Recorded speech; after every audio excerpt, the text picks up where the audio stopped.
ડીસા નગરપાલિકાની ચૂંટણીનો જંગ હવે તેના અંતિમ તબક્કામાં પહોંચ્યો છે।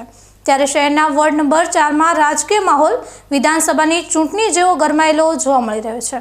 અહીં મુખ્ય મુકાબલો ભારતીય જનતા પાર્ટી અને આમ આદમી પાર્ટી વચ્ચે છે, જેમાં આમ આદમી પાર્ટીના ઉમેદવારો ઘરે ઘરે જઈને આક્રમક પ્રચાર દ્વારા મતદારોને રીઝવવાનો પૂરજોશમાં પ્રયાસ કરી રહ્યા છે।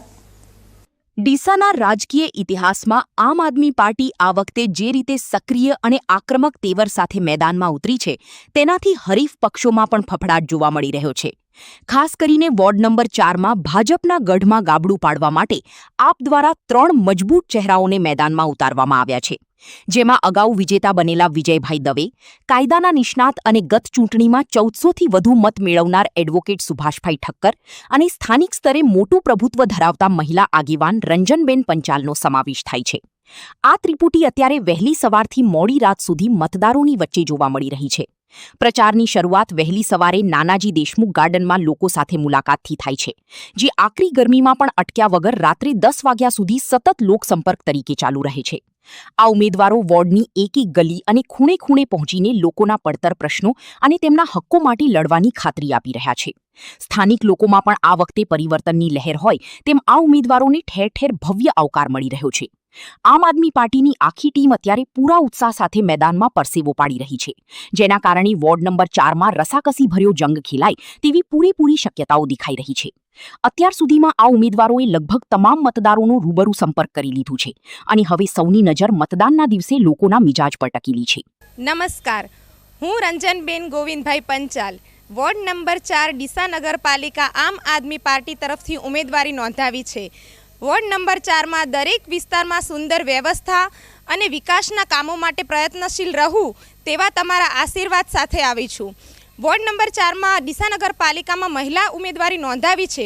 હું મહિલાઓ માટે કામ કરવા માટે આવી છું। મહિલાઓ માટે જનજાગૃતિ અને સશક્તિકરણ માટે પગલાં લેવા, મહિલાઓને શિક્ષણ ક્ષેત્રે કારકિર્દી વધારવાના પ્રયાસો અને તેની સલામતી અને સુરક્ષા માટે કામ કરવા માટે આવી છું। હું નગરપાલિકામાં મહિલાઓના માટે મહિલાઓ જે ઉમેદવાર તરીકે ચૂંટાય છે એમના હસબન્ડ કામ કરે છે ફિલ્ડમાં। હું એટલા માટે આવી છું કે મારા હસબન્ડ નહીં પણ હું ફિલ્ડમાં કામ કરી અને અગ્રેસર રહું, એટલા માટે હું મહિલા ઉમેદવાર તરીકે આવી છું।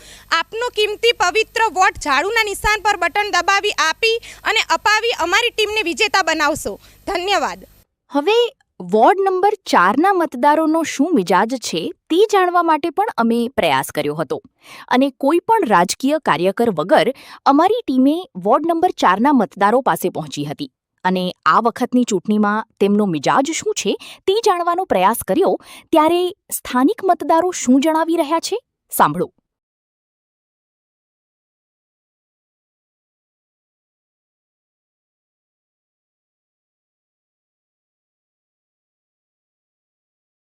શું નામ છે તમારું? મારું નામ હરેશ પંચાલ। હરેશભાઈ, આ વિસ્તારની અંદર જ્યારે ચૂંટણી ચાલી રહી છે, શું કહેવા માંગો છો? કેવા ઉમેદવારને લાવવા માંગો છો? હું વોર્ડ નંબર 4માં છું અને અત્યાર સુધી અમારે કેવું હતું કે નિલેશભાઈ જ્યારે વોર્ડમાં હતા ને ત્યારે અમારા ધાર્યા કામ બધા થતા હતા, પણ અત્યારે નિલેશભાઈ તો હાજરમાં છે નહીં, તો ઘણા બધા ચહેરાઓ અમારી સામે આવી રહ્યા છે, પણ અમે એ લોકોને ઓળખતા નથી। પણ અત્યાર સુધી મને જ્યાં સુધી ખબર છે ત્યાં સુધી મેં જે વ્યક્તિને કોલ કર્યો છે અને ઇન્સ્ટન્સ તરત જ અમારા કામ થયા છે એવા વિજયભાઈ દવે, જેમને હું ગમે ત્યારે કોલ કરું છું ને ઘણા બધા મારા પ્રોબ્લેમ એમને સોલ્વ કર્યા છે। બીજા સુભાષભાઈ ઠક્કર, જેમને બી અમારા ઘણા બધા કામ કર્યા છે, અને ગોવિંદભાઈ જે અમારા રિલેશનમાં જ છે પણ એમને મારા અડધી રાતે પણ કામ કર્યા છે। તો જે વ્યક્તિને હું ઓળખું છું ને એવા વ્યક્તિને હું વોટ આપીને વિજય બનાવીશ। મારે કોઈ પાર્ટીથી કે કોઈ સત્તાથી કોઈ લેવા દેવા નથી। જેને હું ઓળખું છું એને હું વિજય બનાવવાને માનું છું કે જે વ્યક્તિ મારા અડધી રાતે કામ કરી શકે મારા અને મારા વોર્ડના। તમારા વિસ્તારના લોકોનું શું કહેવું છે? મારા વિસ્તારના લોકોનું પણ એવું જ કહેવું છે કે જેને આપણે ઓળખીએ છીએ ને એ વ્યક્તિને આપણે વિજય બનાવવો જોઈએ, કારણ કે આપણે કોઈ સત્તાથી લેવા દેવું નથી પણ આપણા કામ થવા એ સૌથી ઇમ્પોર્ટન્ટની વાત છે। ડીસા નગરપાલિકાની આ ચૂંટણીમાં વોર્ડ નંબર 4નો જંગ હવે પ્રતિષ્ઠાનો જંગ બની ગયો છે, જ્યાં આમ આદમી પાર્ટીની આક્રમકતા આગામી પરિણામોમાં નવા જૂની કરવાના સંકેતો આપી રહી છે।